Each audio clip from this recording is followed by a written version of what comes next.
Hey, you know, everybody likes to go out and eat. But do we know what happens behind the kitchen doors?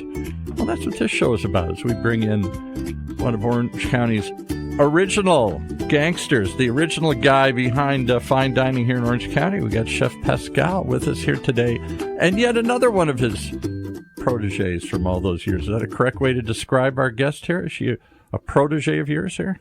She's a protege, but she's also more than that. Chelsea Diana Cruz, and we share a big part of our life together. Actually, my wife said, "Oh yeah, she's your chef girlfriend." You're allowed to do that? You're allowed to have a chef girlfriend? I your think girlfriend. we're a lot like family too. My family, she is like my work daughter, and so her and I, we went through a lot of changes sometime in the business, in the kitchen, and she was always there for me for 17 years. Wow. Yeah. You worked at Pascal's? Is that where you worked at? Yeah. Or what was other places? Yeah. I've worked at a couple of different places, and that was one of the great things, that he always allowed me to grow and expand, and that kind of helped my career so much, because I was able to travel a lot and take from other chefs and bring it back to the classics and build on it. So I think it definitely...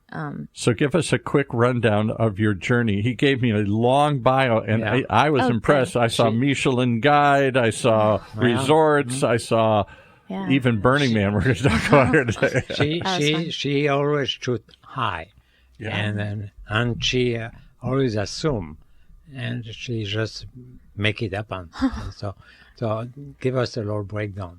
Okay. Well, first, I just want to thank everybody for tuning in and just listening to our journey. And like they said, it's just so much more than food. It's our life and our love and passion and what we try to give back to the community. So that being said, my journey has led me through all sorts of opportunities, and a lot of it is thanks to the people who believe in me and give me these opportunities. I started off in a taco truck when I was 15 with my parents, and I went to culinary school and graduated when I was like 19. And from there, I started at studio at Montage in Laguna Beach. And when that's a pretty big place to start. You didn't start at some local neighborhood restaurant. At that time, Montage was a big deal. Did smaller restaurants. Yes. But my first restaurant after culinary school was that one. But I did before. I actually even staged for free for like 4 months at Charlie Palmer in South Coast. Another big one, yeah. Yeah, and I just really wanted to gain that experience. I was going to school full time, then I was staging, and I also worked as a line cook. It's more like it was like Vietnamese. We had woks. We had like a line. I did like garde and fry, and I just did as much as I could to keep growing. Did you work with Daniel Hong at I did. That's where I know him from. He was my mentor there. Yeah. So he taught me a lot of what I've known. Go look at your earlier episode. Was he's the chef at the Park Club? Yeah. Okay. Yeah. All intertwined so here. when I was 18. See, we are family. Big family. You are family. Yeah. And it was my first time meeting a master chef, and they believed in me so much that they let me be there. I was about 17, 18. And then I volunteered at a charity function called Share Our Strength for the Illumination Foundation. Another great group we've had in here numerous times. Yeah. And what they do is they bring homelessness awareness. That's something that's very close to my heart. And so I participated in that. Why is that close to your heart? Do you know people that are homeless, or have you been homeless, or you just believe in the cause? I personally have been affected by it, and I remember just struggling growing up in Santa Ana. And, you know, a lot of it, I didn't feel bad because we ate really well in Santa Ana. Like, there's so much to do. And we had a really good family, so we were always partying, you know, like carne asadas. And so I didn't really understand it, but did you live, you say you were homeless, so did you live out? It wasn't necessarily that. We were always kind of found a place to stay with our families. Unhoused. You were looking for housing all the time. And I remember like at a certain point, my dad kind of built a situation with his work. So it was hard times from, I think, when I was like 7 to 11. And luckily we were able to find a like a mobile home. Still not like the greatest house, but definitely an improvement. Are you an Orange County born? Yeah. I was born in Santa Ana, born and raised in Santa Ana. And so, yeah, I started with tacos, and we ate tacos every day. And I think that moving forward with my story, when I was 28, I was able to get a restaurant in Santa Ana for tacos into the Michelin Guide for about 3 years in a row. Mm-hmm. Really? Which one was that? It was called El Mercado, Modern Mexican Cuisine up in Santa Ana. Not sure if it's still there, but that was just like a good full circle moment for me. Big achievement. Yeah. It was just we were very short staffed, and it was during COVID. I was actually offered my dream position at Knife Pleat to become their lead cook. We got to have somebody come in from that place. I keep hearing about. I've never been there, but everybody talks about that place. Yeah. Great place, and that was my dream. But at the time, that restaurant didn't have any staff. Everybody left because of COVID, and so he was my friend. I had to help him. I felt that my civic responsibility was to be there, and it was all magical. It kind of paid off. Can I ask you 2 questions about Santa Ana? Because we do a show with the Orange County Hispanic Chamber of Commerce, always bringing in restaurants from Santa Ana. Perla was the last one. I think they brought in some others. And I don't think people know the explosion of food and cooking and cuisine that's been happening for several years now in downtown Santa Ana. Yes. And we have a common friend is very involved with the Hispanic community. Our name is Wendy. Oh, yeah. Mm-hmm. Wendy Reese. Mm-hmm. And you can talk on your Hispanic show about her. She's always involved with all. We should get you both to come in, because they're always trying to explore and explain to people this isn't just for there was many ethnic areas in Orange County, Little Saigon or whatever, and generally it just caters to the people in that community. Anybody can go there, but most people wouldn't know. Santa Ana Way has seemed to reach out beyond just the limits of the community, is really doing some cutting-edge, wild stuff.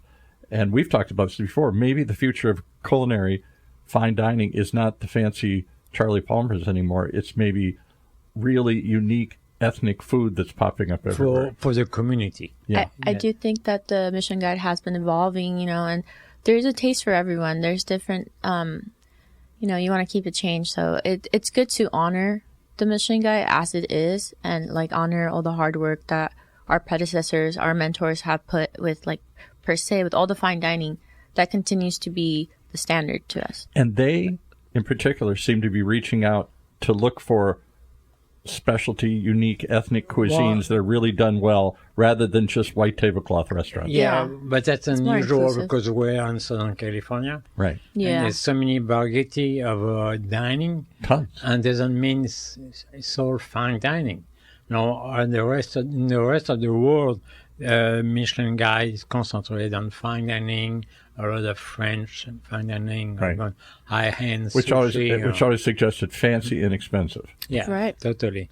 And so Chelsea, she one of the things that I noticed when she started working with me, in that when she cooked, and she really understood the fact to cook one dish at a time, nothing pre-cooked. That sounds obvious. Yeah. That is not what you do. So you're saying it's a production, they got 10 going or something? Yeah, but she keep going. You have to have a system. But if she cook a piece of filet, I will say, she always adds something to it. She will add a little piece of butter and it gets sizzling more, and then she drop a piece of herb or rosemary or tarragon, and then she keep on basting. You have an obsession about basting food. It's amazing. Fats flavor. I mean, but it has to be at the right temperature. The thing about basting is it can't be too low, because then your meat, your protein will get saturated and it's just greasy. You're not really doing anything there.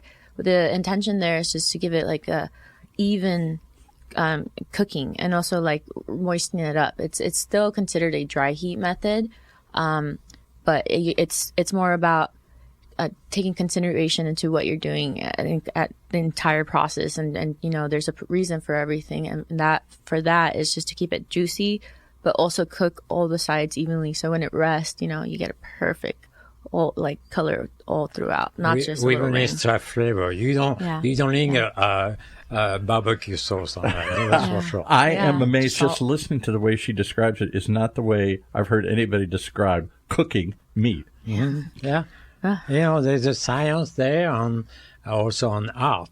Yeah. And is this where we met first at the culinary school? You were doing an exhibit or something? No, we were able to meet a little bit later, and it all ties back down to somebody we met at studio. And shout out to James Paris. He's still a great cook, you know. He's been a strong friend in my career and was able to get me connected to you. And I remember I fell in love like as soon as I went there. This was so after studio, and I had. This was a restaurant called Studio? So after studio Studio was at the restaurant. Montage, the fine dining restaurant. Oh, okay. That's what it's called. And I got to work Look there at me. with I don't get to go to the Montage, so I don't know Me what it's neither. called. I understand completely. I didn't even know what horseradish was until I was like 19. I didn't even know there was more than one mustard, you know? So it was a humbling experience when I went there. Everything was copper pots, marble countertops. Yeah. Everybody was playing with tweezers. Everything was white. And Chef They're Strong cleaning was with there. tweezers. Chef Yes. Strong is an amazing chef. Incredible. He is another father figure of mine in the industry and one of my greatest Get mentors. him in here. Yeah, we'd love to. I mean, such a great a human being. And So here's what I'm just trying to struggle with. yeah. So I hear starting off, it was a struggle in Santa Ana, as many go through, and your first cooking was a taco truck. But you didn't stay there. No. You took tacos to the ultimate expression, enough so that the Michelin guide said, hey, these aren't just tacos. This is something special. This is fine dining. Yeah, somehow that happened. Was that your goal? No. I love tacos, and it's kind of funny because my parents always gave me a hard time. They were like, "Why are you going to culinary school? Like taco chef." And then I find myself cursed or like lucky enough to be doing it now. So because people always ask me for tacos, and now I love tacos. Well, I've always loved tacos. So Can you tell us which culinary school you went to? yeah, I went to the Art Institute of California in Orange County, and it used to be Big deal. by South Coast Plaza. But yeah, right after that, I was staging. Somebody came to our school that day, Chef Kim.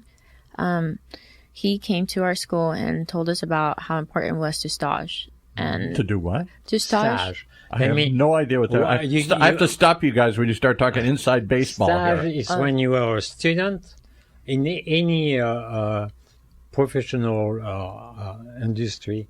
You're a student at school, but you need to go to a professional practice. Okay. So you can actually be on the job.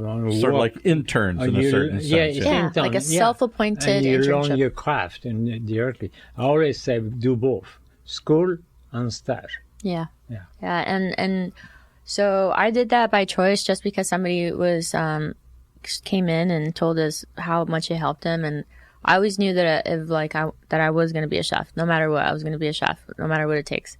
And then when I heard him, Why? I mean, did you grow up in a tradition of many people when they come on the Hispanic show, they say, "Oh, I love food, but nothing like my mom's food." exactly. You know. No, And exactly. So they learn to cook, but they don't necessarily say, "I want to do that for anybody but my friends and family," where I want to do that professionally. Do you think some of the TV food networks push you in that question. direction? Well, definitely that came later. I think really what it was for me, and I don't know, it might be a little bit too explicit for a talk show, but He's brought in some explicit people. oh, good. They told us Good. exactly They what's might be going my on. She friends. can be. She can be. Okay, I might be one of them too. But so the reason for me, Who was the tattooed chef you had? He was pretty explicit. Oh, sorry. Chris. Sorry. oh yeah, okay, great. So compared to So- Chris, everybody's mild. Yeah, I'm on the scale, but maybe not just there.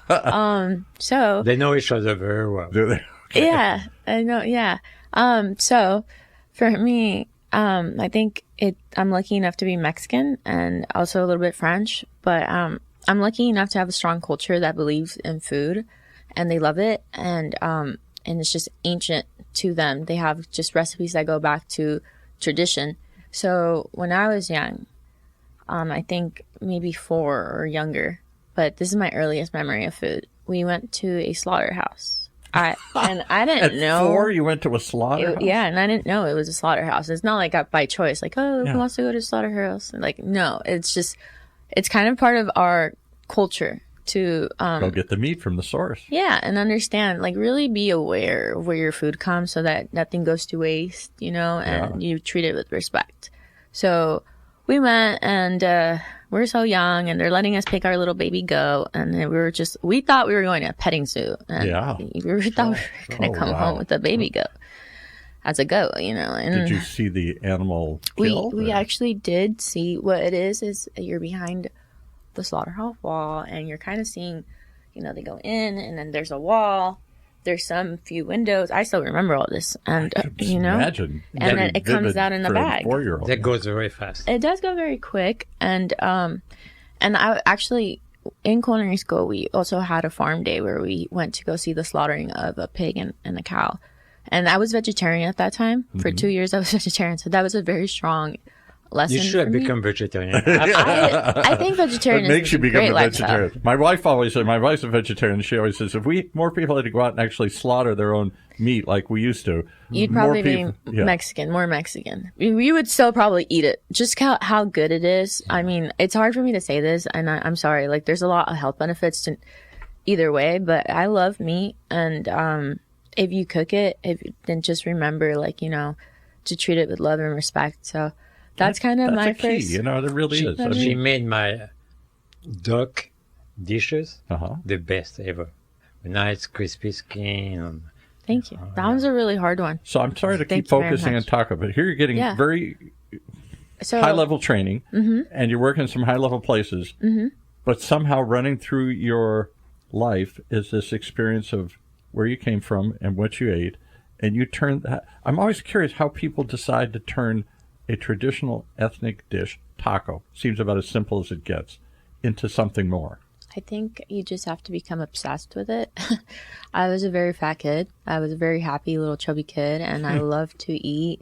And so that was crazy to me.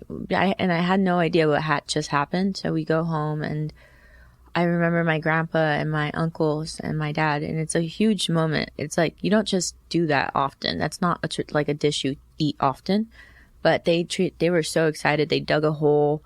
They, like, with cement, they built like an oven in the backyard, and then they wrapped it in agave leaves, and they made barbacoa, and they cooked that down. Say that again. Barbacoa. Barbacoa. Oh, barbacoa. Yeah, right. yeah. And so So traditionally, I'm saying this in is my how. American accent here. No, but, it's okay. And they. This is where you barbecued for like hours or overnight or something in a pit or something. And it's exactly it. It's like a grill under the earth, but at the same time, it's slowly roasting and like braising. Yeah. And it's absorbing all of, like, the natural minerals from the clay, and, like, also as well as, like, the leaves and just the charcoal and the everything. smoke. Yeah, It's real low It's temperature. a Mexican style of Yeah, lua. ancient. Yeah, like a and- lua, right? Exactly, right. And it's part of our culture. And so that I still remember later that evening when we finally had dinner, I had these tacos, and I'm just like mind blown up, completely mind blown.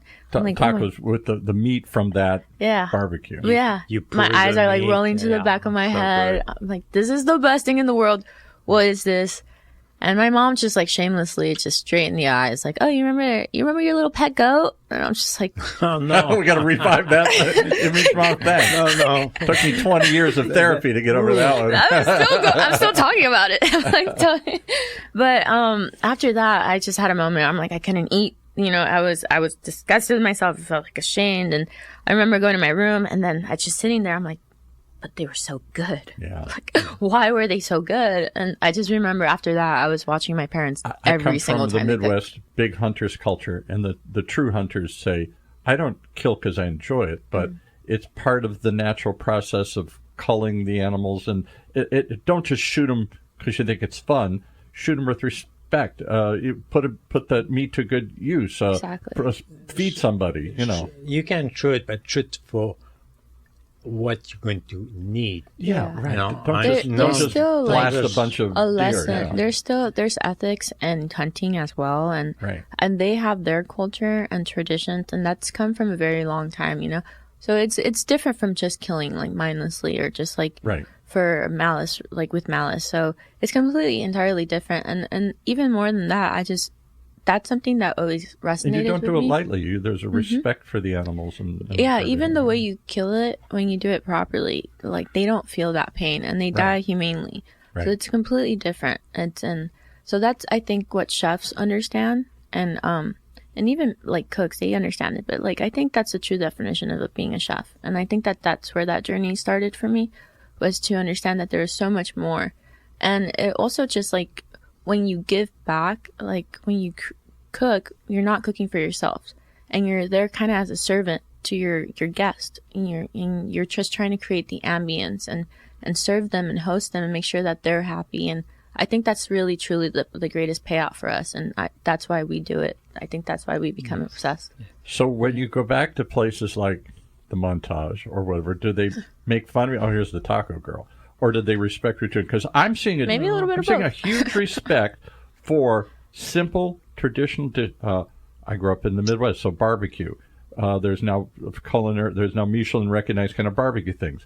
There are people hamburgers. You had somebody with hot dogs. I grew up on hot dogs. Keith. And Keith, and your friend is turning The that into best hot more than a dogs. hot dog. Yeah, they look amazing. so good. We're bringing back meatloaf and hot dogs and tacos. We're taking these simple things that we all grew up with in our different cultures, and we're turning them into something better. It's Good. simple at the base, but they make it elevate the level. The way they make their own sausage. Yeah. Keith make his own. Definitely a lot of love being paid out And to the that's where I comfort see the food future. now. I know I keep harping on this, but that's where I see the future of fine dining going. Mm-hmm. People taking the most ordinary meals that we all grew up with. For me, it was And hot dog and they meatloaf, just upscale it. and upscale it. Well, I Turn do- it into With something the special. quality and the Right. research. Exactly. I think a lot of it too is like evolving in the sense that it's becoming more inclusive to other cuisines. And whereas before in the 70s, 80s, I think the big hit was like French and European culture, Right. because they really started that movement. They really, really, really emphasize on just taking your time to enjoy the moment, and like And super fresh yeah, ingredients. 3 hour and all that, long, yeah. it was a very elevated. It was a whole service. It was like a cadence, almost like a dance. It wasn't Right. just Very much so. food. And It's the choreography in the Who was the kitchen. guest you had that you were talking about, that dance of moving the Oh, yeah, knives we around? have to move. We are like a cast, and we have our own part to do. Exactly, and there's a dance as you interact with the customer, and you're moving the stuff around the table and in and out. I used to have a glass glass wall, Right. so some guests could see the action in the Yeah. kitchen in my restaurant, and people just watch. Yes. They have one table with a view of the Which kitchen. was what happened in Europe. You were part of that group that brought that forward. Behind what used to be, when I was a kid, up until the was a 70s, it was a solid wall. wall. You Yeah. never knew what happened behind the kitchen. Suddenly, it was part of the show, and we all wanted to see it. that's Well, exciting. first, because we have nothing to hide if you do it. Things If you do it right, exactly. And that made me feel better as a consumer. You're not dropping it on the floor, And then you give a little excitement, a little theatrical side. Yes, of, exactly. Yeah, Like and all the TV shows. Yeah. Now. It's all part of the show. Thomas Keller, when he opened up Per Se, he actually called upon a ballet company up in New York. I think it. Not You're exactly dropping sure. big names here. Thomas Yeah. Keller, the French Laundry. And so all when those I read places, about yeah. him, so somebody had pointed this out to me. He hired a ballet company to come and train his staff for exactly those reasons, and the key word being cadence, and flow. So there's a lot of Cadence and rhythm and flow, flow. And it was just, you couldn't always plan on everything. And that's like the beauty of art, that it doesn't have to be perfect, but in its own way, it's like more than perfect. And a lot of it is very personal. So, Actually, we believe we don't reach perfection yet. yeah. We keep Never. chasing. Yeah. So can I ask Perfection. her the same question I asked your friend? We were talking about the cadence. I don't see many restaurants doing the cadence anymore. I see them presenting the food and bringing it out. The servers are friendly. You like the server, but the food kind of comes out when it comes out. And each table, it comes out differently. It doesn't always come out together. They don't seem to have it all sort of timed and perfectly set up like a play, like a dance. But so you just kind of accept it's going to come out, and when it comes out, hopefully it's good. Yeah. But it isn't. I don't see the show, the presentation. They certainly don't cook tableside or anything, but they don't. There isn't that cadence to it. The places that have done that and still do it are successful. I For agree. sure. completely. I agree, because I don't think the consumer understands it or expects it. They don't think there's a dance with the food. They're just sitting there looking at their watch saying, when's it going to come? And we talk about that. That's the sad part of right now. Yes. Some chefs say, I can open my own restaurant. Yeah. But you don't even see them in the kitchen. Yeah. No. Where are they? Oh no, They put their name on it. They designed the menu. Exactly. And then it's just a factory. Then it's no different than fast food, where the cadence is it's just an assembly line, and it comes out when it comes out. And sometimes it's late, sometimes it's early, sometimes the things don't arrive together. But it's never it's very rarely a show. They present it as a show. Here it is. But I know it's Chelsea open her own restaurant. Sounds like it. She will spend half of her time in the dining room, just to connect, coordinated to put it on, to present it. Funny enough, so that's kind of what happened at Burning Man, and so at Burning Man, let's get into. All right, can I just stop for a second? Because 99 people out of 100 don't know what Burning Man. Sure. I'm not sure I know what it is, except it's this bizarre, crazy, odd world that happens once a year somewhere out in the desert. And I don't know what hippies started this, but they erect these things and people hang out in the desert and they build these structures and then burn them. Okay.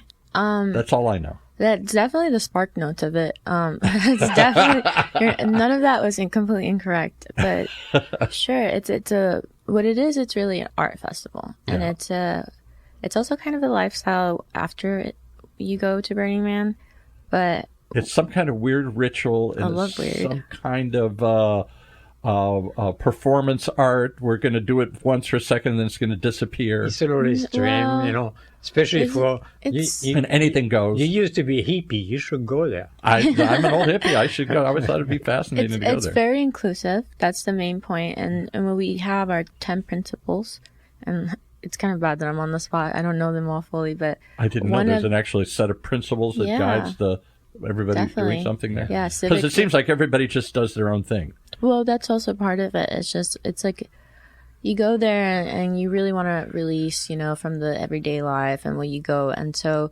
it's very accepting, so people knowing that they look forward to it and they pick their costumes. They want to dress up. The pictures look amazing. But in the essence of it, it's an art festival. And so everybody is allowed to express themselves artistically in the way that they feel that really fits them, and they'll never be judged. And also, that being said, a lot of artists from all over the world travel to share their art. And one of our principles is gifting. And so we believe... Gifting. Mm-hmm. Okay. So what does food have to do with that? Okay. Yeah, what does food have to do with building these structures and these art installations, and then they burn them at the end? Is a strong... one of our principles. So you have the power to make somebody's day better. You have the power to make their life better. You have the power to make someone happy by giving. The more you give, just effortlessly, you end up receiving more. And not just like money, but just a lot more in life. And probably with no expectation. You give, and if I don't get anything back, just the act of giving gave me something. Of a trade. So exactly. Yeah. And but the old hippies would say, I just give. I don't. If you give me something back, great. But I'm not expecting a trade. Trade means this for that. Go back to Middle Ages. Yeah. Trade. It's just the art of me giving you makes me happy. Yeah, and there's no money allowed at Burning Man. So there's no money allowed, and everyone gives everything away. This is a hippie festival. Yeah. The more expensive thing is getting into it, but once you're there, you can go anywhere, and if you have nothing, people will give you everything. I actually went, and one of my gifts was $100. And like a pound of dried apricots. I got so much stuff. I got like fur coats. If any time I needed help, I received help. And everybody burns differently. So people go and they're trying to find themselves, and you can find like the purest pure. So people bring their babies or their little kids, and you can find the darkest dark. Were you cooking there? I was. So I went there as a chef for a group called Lunars. Called what? Lunars. Lunars, like the lunar moon? Okay. Yeah, lunar moon, and also consider we have a hot air balloon. So we have the highest... Of course you do. Yeah, of course. Of course you do. It's Burning Man. And we have the highest DJ set and our gift. Of course you do. Yeah, we have you the... put a DJ up in the air in a balloon. Exactly. And then what do you blast it out of the balloon, the speakers or something? Exactly. We have a 360-degree sound system where we use speakers all around a 200-meter parameter. Of course. Yeah. And, some of our DJs include, like, Diplo, like I think Vintage Culture. They did Smurf on Smurf, you burn the... Oh, no, there's so many rules. There's there's no rules, but there's a lot of guidelines to keep you alive. Why do they have to burn? Is that something like releasing? So, I'm Catholic. like is that like detachment. releasing incense up to heaven or something? No, here? it's more so like a detachment. So, like, it's kind of like the rebirth. It's all symbolic. You let go. Yeah, everybody comes there. You cleanse. And start that over. place, they have two burns. They have several burns, but one of them's the man, and then one of this them... giant straw man that's 12 stories taller, 8 stories taller. Yeah, or huge. something. And it completely like fireworks and everything. And the other one's like the temple. And people go to the temple and bring pictures of their lost ones, or addictions, anything that they want to release and honor. That's a great place to leave it, and we honor them, just to be remembered. And it's very spiritual. It's a quiet burn. There's beautiful music. Go Google this thing and look it up. Because It's if you haven't heard of Burning amazing. Man, it's a wild festival. It's going on for years. Start off very small, and it's grown into this. And it's sort of, people just appear. Yeah. I don't even know that they promote it or advertise it. It just, word gets actually, around, and people it's not just come. intended to be advertised. They don't need to. Yeah. No, people just know. Word of mouth, and they come. That's Sometimes it's overcrowded. one of the principles is decommodification. So it's not like we don't believe in labels, so nobody goes and They don't brings sell Burning Man brands. T-shirts there or something. if you do buy it, it's not from the organization Right. because they're very strong against it. But it's more of a lifestyle. And that being said, it's like intended to reconnect you to what humanity, the kind of humanity we want to be, the civilization. And So do you get a little membership card, or are you part of the crowd, or are you a some secret people take it handshake, serious. or what? They call themselves burners. We call ourselves burners afterwards, and Let's go. It's a lifestyle. Let's go back to the kitchen burners. Yeah, the kitchen burner. Okay, great. No, awesome. Yeah, so I get to be a chef, and that I'm very grateful to my leaders and And do you just my bring family. food and give it freely? You just cook up there? Some stuff I do, and a lot of members, but a lot. So to be part of a camp, you pay your fees, and that's what you're paying for. It's like your meals, the ingredients, your hospitality, transportation, all the accommodations, just to make sure that everything's safe. Right. And so we actually went, the first year I went, we had a giant trailer, and it was completely legitimate and everything. However, the second year we went, because it's like there's so many natural elements that you have to consider, we thought it best to go and build an outdoor kitchen and an indoor From scratch. From scratch. And like I'm talking going out there and paving in the dirt, like stakes, and then in a tarp, and then on top of the tarp you put like the bamboo like matting, so you have like, we built a whole restaurant, not just a kitchen. We had a dining room, we had lighting. Which is just there for a moment, and then it disappears. Yeah, just to give the best. So because you can true just pop-up. have a little picnic, but not me. Like I'm gonna set a whole restaurant and make sure that And everyone's then people vibing. just gravitate in and you Exactly. share. And Anybody who came in was our guest. Anybody, even and they always did. So our camp was 60 people. So we were in charge, and there was not just me; it was 3 chefs. But we had and this is over, towards what, the a end week like over or a couple 100 of days people. or something? Yeah, actually, so I was part of the build team. So we left a little bit earlier. In total, I think I spent a month with this project. A month building this, and then how long are you And out in the desert after- though? For a week or a few days or something? The first time I went to Reno to check the containers, clean it. I was there for 3 days in Reno, and under the hot sun, just cleaning out a huge like those containers you see on Long Beach and like on the boats, shipping the containers. shipping containers. Right. We had 2 of those filled with like mattresses, all our equipment. So we had to take everything out from the last year, and then we had to clean it all in, take out all the garbage, and put it back in. So we spent 3 days, 20 hours each day under the hot sun. For free. For free, yeah. And then after that, I returned a couple days prior to Burning Man, and we just spent like 20 hours every day just like doing logistic work, inventory, receiving, like just purchasing all the refrigerations, all the food. We probably got about 3 hours maximum, and during that everybody time, just pitches sleep. in donations because there's no corporate sponsor, there's no tickets or anything that pay for this. I don't think. We were part of that camp, so we were focused on our camp, and so the campers paid the fees. My So it's communal. Everybody kicks in, and then they exactly. Except for me, which I was just one of the chefs, so that was like my focus. And then when we get there, the first day there's a huge whiteout. And it's a huge sandstorm, so it's 50-mile-per wind. Because it's literally there's no power or sewers or toilets. We had a mud and great team. It was a whole community really that kept us alive. That really like specialized like in that field. Just like Woodstock, you know. Yeah. It's very much like kind of that Woodstock vibe. People just show up and they make something out of it, and everybody helps. Exactly. And there's peace and love and all sorts of tribal rituals. And I mean, you have your moments where you want to kill each other because you're in the desert, but life essentially the at our core values is like we want to build a community because and this was important to me because there was a phase where I went through a lot of depression and a lot of darkness, so I really wanted to like refine myself and be happy again, and I found myself going, and I remember it pushing me to my limits, knowing exactly what I was capable of, and going through several sandstorms and being really scared. And then I was just like, I had to be back so I can cook for people on time. I still had a job to do no matter what. Yeah. So that was like very loving. Can I ask you something, Pascal, here? I'm trying to find some common threads here between some of your guests. You've had a number of young proteges, people who've worked with you. Several of them now were sort of picked out of poor neighborhoods. Yeah. They didn't come from a background of fine dining and cuisine and all that stuff.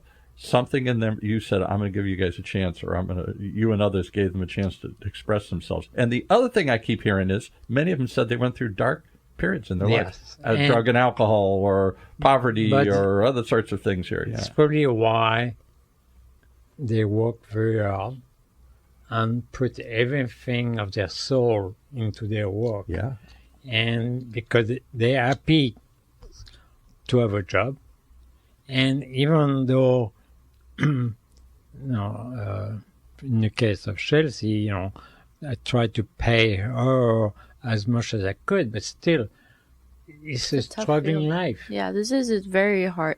First, it's California, and second, it's just meaning it's expensive. Like a lot, even just the food cost. That's like half of the money already, and then you have to pay the bills, and everything. So it's just it's a hard field. But it was great because Pascal always allowed me to have like different opportunities as they came. Yeah. So I was able to grow really fast. But I always picture artists. No, I'm gonna show my own naivete. I don't know much about we're not starving artists because we eat. Yeah, but, that's the only difference. A true starving artist doesn't care. It's just the art, and I don't care if I live or breathe or die, and I don't care if anybody sees it. I'd like somebody to see it, but it's for me. I'm just putting it out there. I feel compelled to put this out there, and if I die, who's the crazy guy that cut his ear off? Van Gogh. Oh, yeah, Van Gogh. Nobody ever bought a painting of his in his whole life. It wasn't until after he died that they discovered him. And that was okay. I mean, as much as he would have liked some recognition, he was doing it for the art. I hear chefs, I thought many chefs would be like that. I don't care if you like it or not. I'm just going to cook. And if you eat it, you eat it. But it's what I do. And I hear the opposite saying, no, it's all about, I got to please people. I got to serve people. I got to give to people. Yeah, it was, especially when you're a chef, but you don't own the business. Right. And then because sometimes the business side take over that little enjoyment of just cooking. Yes.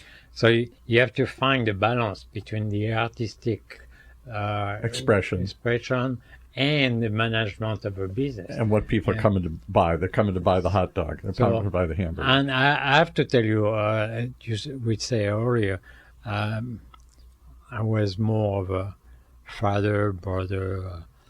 I tried to help a chef like Chelsea, because even I knew she was struggling. And then several times she asked me, Chef, can you drive me home? Oh. I don't have a car right now. My car broke down. I can't afford to repair it. Here she's cooking at arguably one of the finest restaurants in Orange County at that time, and she doesn't have a car. Yeah. Isn't that crazy? Yeah. It's tough, you know. But you got to pay your dues. And then, you know, say, oh, That's the other thing I hear. All you guys seem to accept that you have to pay your dues. Today, most people, maybe I'm biased because I'm an older guy here, but I know that people want to pay their dues for 20 years or 30 years or 10 years or 2 years. I want to get right to the top. I want to be famous. I want to make money. I want they have a to... vision. Yeah. And so, talking about vision, now you move on to working for others. You also create your own business. You want to talk about your catering business? Sure. So I'm not necessarily in catering what I do, and I think nobody really knows what I do. I'm a private chef, and so I guess like that comes with the territory. It's like a lot of things that I do have to be remained private. Because you can't say who you cooked for. I probably could. They probably won't mind, but I try to respect everyone's life because I'm going into people's homes, you know. Right. And are these all wealthy and famous people, or are they ordinary people? To me they are, but yeah, I've been very lucky. A lot of like, and so like stuff like Guess USA, some people in the NFL, NBA, just a couple of singers, artists like. And how did they find you? Where At is Burning it? Man? No, in the past, I've been very lucky to have been partnered with some great brokers. I do a lot of yacht work. You're kidding. I didn't know. And actually, okay. really, I want to mention Chef Clois and Pascal. And so those are probably like the biggest entry into all that lifestyle. Because Chef Clois, is it Clois? Yeah, Chef, Clois, yeah. I was trying to remember his name. That's what he does. Yeah, That's all he Clois does man. is go out and post stuff. Oh my God. We should have you come back. We do a show. We just started a show on yachting. Sure. Here, and it's a guy who's been in that world, ran a yachting magazine, ran some marinas, knows all these people with these giant 70-foot, 100-foot boats, and that world that we don't understand. We all together, Chloe and Chelsea and I, we've done cooking in galleys. You know? Yeah. Yeah. So that was basically I've been doing that for the last 4 years, and I've spent like several seasons out in the water and some with owners. And You say a season, so you don't just go out on the boat and cook one night or one meal. You're out for a while on the boat? a couple. Oh yeah, I'm not as much as Clois. Clois continues to be like the forefront of this game, and it's a very hard game.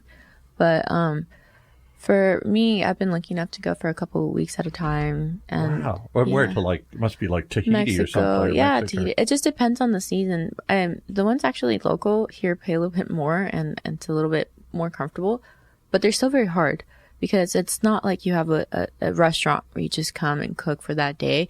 You have to build like everything, do everything from scratch within like 2-3 days. Sometimes you get an hour notice and you're off for a couple of days. And do you cook throughout the day, or is it just one meal? No, the best ones in the game, like Clois, like he has the whole system where he's a little bit more relaxed, so he plans ahead and like So actually there's a breakfast, does it there's a right. lunch, there's maybe Well, I mean, something. he She has preps client, ahead. I do the same meals and stuff, but I because of the lack of resources, I've had to do it all the day of, like everything. Yes, she has client says, okay, the she mic wake there. up, she doesn't even know what she's going to Yeah. I don't know who they're going to be. And the client say, oh, I have 20 people for lunch and 40 for dinner. And then, okay, so I need to go shop and prep and... And where do you go shopping? Just a little local market in Tahiti or something? Or? Yeah, well, based on where I'm based, like, and I've had to do Or it. Cabo or something? Yeah, like Burning Man was in Nevada. I've had to go to Tahoe for like a month, and like you just have to resource there, and you get better at it as you go. But yeah, you do a lot of small time provisions, like in just grocery stores. A lot of people have a lot of health restrictions, so that's something else that we focus on. Yeah, right. Is really, really being catered to people's lifestyles and their goals, and also like their restrictions, their dietary allergies, restrictions, anything that they do. Like if they're trying to hit their macros, or if they're trying to live like paleo or anything like that, we're still trying to give Go them Google the those same things. Come on, flavors. talk about paleo diets. Eat like a paleo, like a caveman. You know? Yeah, like a caveman. Essentially, like no breads, like no grains, and very clean, very clean. But the people that eat like that, they look like they eat like that. They look great. They look amazing. Yeah. So I can't. For me, going from being like eating on tacos every day and like the greasiest Mexican food to trying to like cater to this lifestyle, I've gotten lucky. It's a big gap. To learn a lot about it and kind of involve and include some of that nutrition into So my is life. that your full-time gig, or that's just a part-time gig? Do you still cook somewhere? Could we go taste your food today somewhere? Yeah. It's on demand. Yeah. I mean, the great thing is that having my own business, then there's a lot of time that I have to freelance. So I partner up with a lot of chefs in the industry, and I do a lot of charity work to keep me relevant in the network, and showcase, some of my abilities. But I do a lot of catering. Wealthy people show up to donate money for a cause, and there's a big dinner, and they taste your stuff, and they say, hey, why don't you come to my house? Why don't you come to my boat? I don't take clients at the charity function. I have a separate project when I do these charities. I own a brand called Connected Culinaire. Connected Culinaire, like French Culinaire? Okay. Yeah. And it's a network marketplace. Essentially, it's an incubator program to help. What? Here, we're in an incubator building here. This is a sci-fi science incubator. Well, hey. Well, hey. Hey, this is it. You're home. Well, hey. Yeah, she has her own. She keep That's everything good. together. Interesting.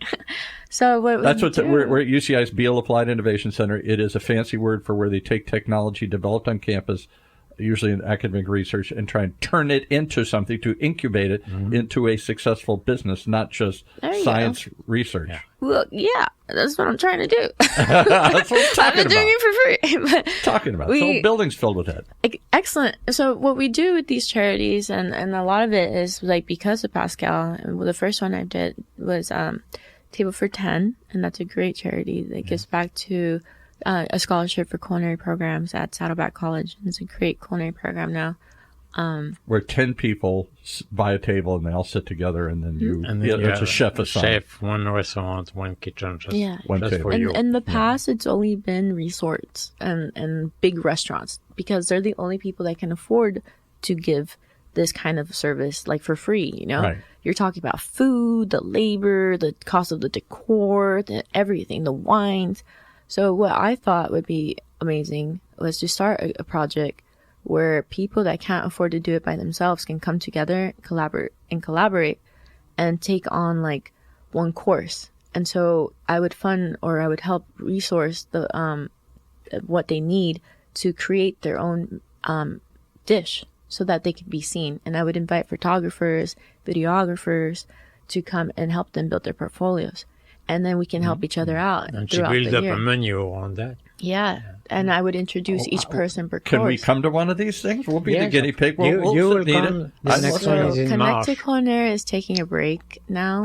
Oh, naturally, We right. did it for 4 years, and we helped raise over $6 million for six major charities. Wow. So Look at you. we put in our work, but our next stage is to make money for my team. So the next Money, events you're we at Burning do, Man. There's no money. We don't But make money. This I is don't even for want it, art. but I want my team to be okay. We back to the They've real given world. too Back to the much. real world. Yeah, right? Burning Man only lasts for a moment. It's an money illusion. helps. Yeah. No, honestly, it's not intended to make us rich. It's intended for us to build a network, and so that the dream can stay alive. But more than anything, it's to thank my team for all their effort and like their hard work. So here's a strange idea. So this building is about somebody comes up, does some scientific research, a protein, a gene, a medical device, something you've been working on, a cure for cancer or something, and you've been in a lab and you've been experimenting with this idea, and a team works on this thing, and then eventually they say, this is something.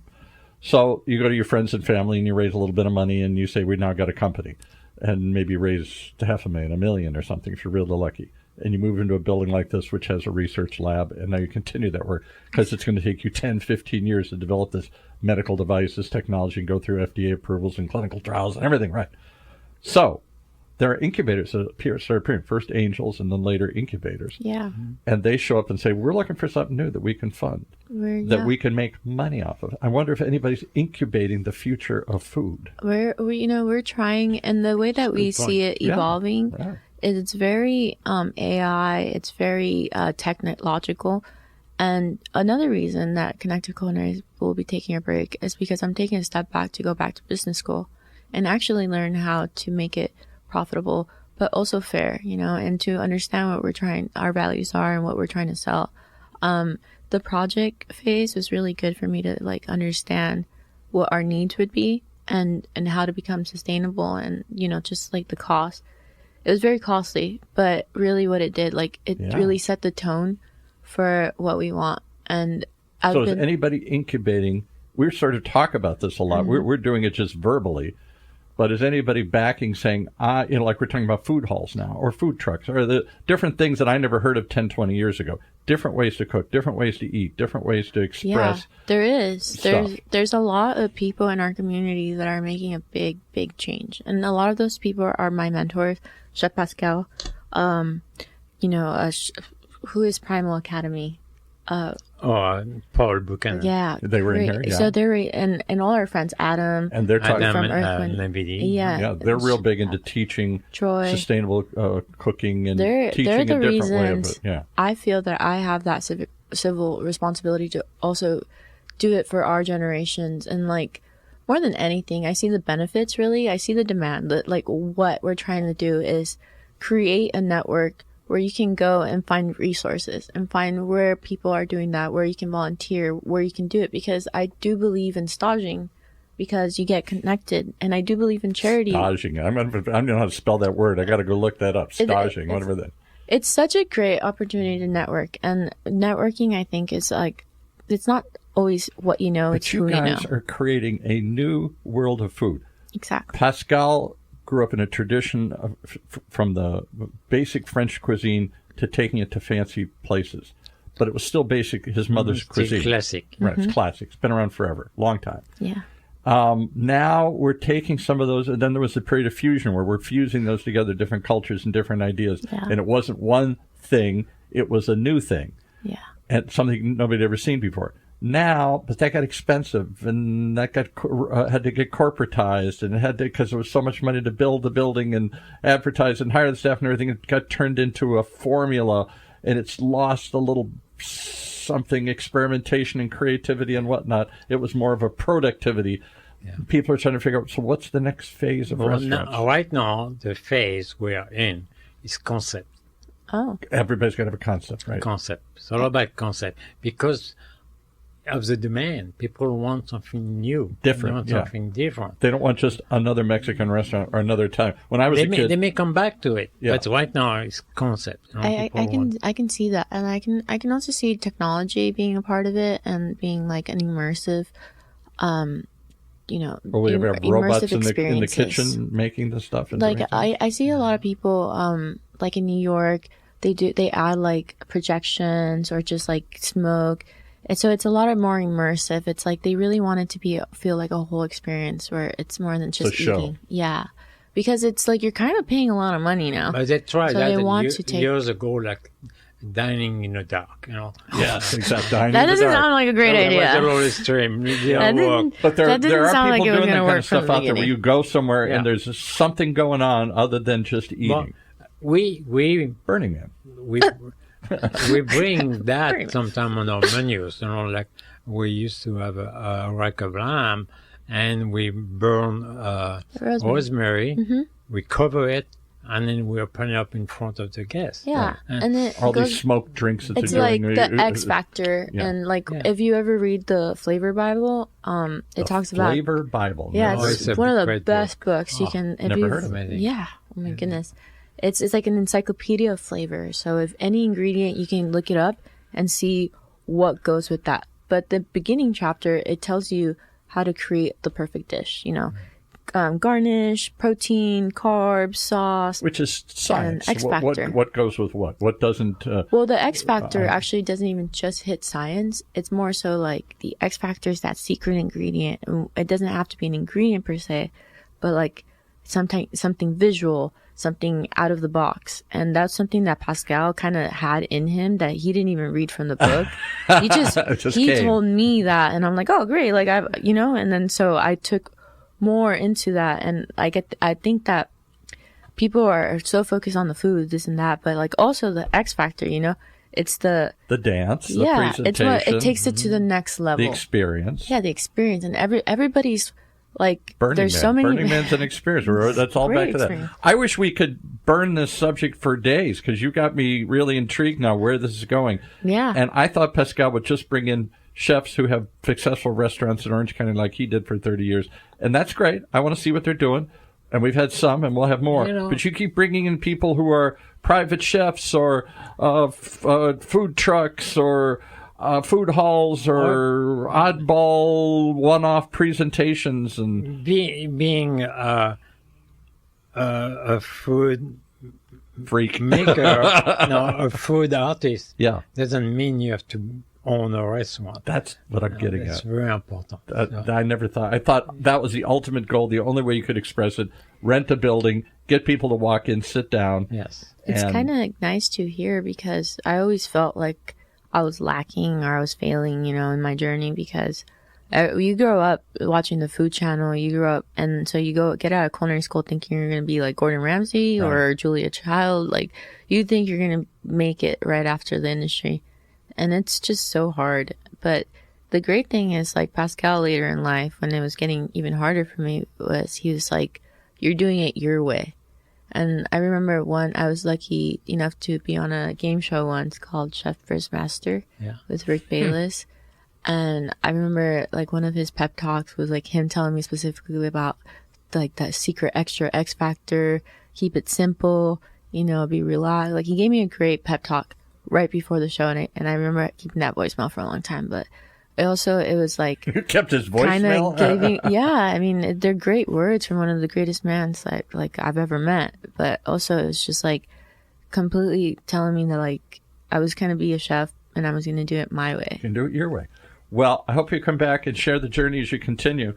From Burning Man, from the montage to taco truck to Burning Man. That's quite a journey. Yeah, I should keep on cooking. To yachts and everything else here. All right, cool stuff. Anybody they can reach you if they want to connect with you? Are you visible on social media? Are you somewhere people can find you? Yeah, I've been trying to hide for a while, but I think it's time for me to share what my friends have been doing to help me and our project. But yeah, stay tuned. You can follow me on Instagram for right now, and I'm very excited to And what's the handle or the name? Or what do it's they call just it? Chelsea.Diana.c. And pretty soon, hopefully... Chelsea.Diana. What?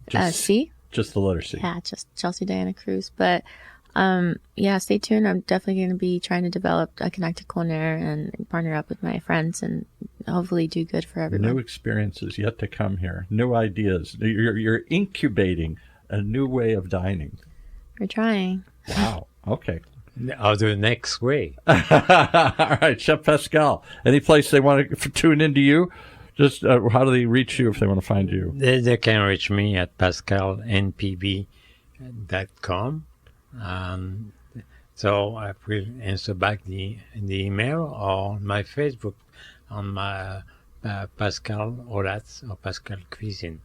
All right. Or come in and tune into the show each and every week as we continue to explore from the Innovation Center here. What's the innovation in food happening next here? Thanks for joining us. Thank you. Thank you.